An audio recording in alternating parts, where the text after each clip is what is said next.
ఇంద్రకృత శ్రీ మహాలక్ష్మి అష్టకం.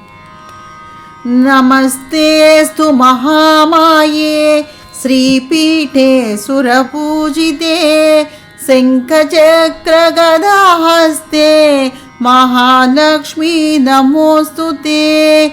నమస్తే గరుడారూఢే డోలాసురభయంకరీ सर्वपापहरे देवी महालक्ष्मी नमोस्तुते. सर्वज्ञे सर्ववरदे सर्वदुष्टभयंकरी सर्वदुःखहरे देवी महालक्ष्मी नमोस्तुते. सिद्धिबुद्धिप्रदे देवी मुक्तिप्रदायिनी मंत्रमूर्ति सदा देवी महालक्ष्मी नमोस्तुते. आद्यन्तरहिते देवी आदिशक्ति महेश्वरी योगज्ञे योगसम्भूते महालक्ष्मी नमोस्तुते.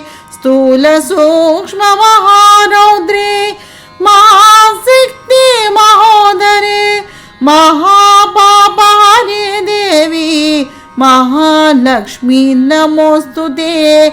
पद्मासनस्थिते देवी परब्रह्मस्वरूपिणी परमेश्वरी जगन्मातः महालक्ष्मी नमोस्तुते. श्वेतांबरधरे देवी नानालङ्कारभूषिते जगत्स्थिते जगन्मातः महालक्ष्मी नमोस्तुते. महालक्ष्म्याष्टकं स्तोत्रं यः पठेत् भक्तिमान् नरः सर्वसिद्धिमवाप्नोति राज्यं प्राप्नोति सर्वदा.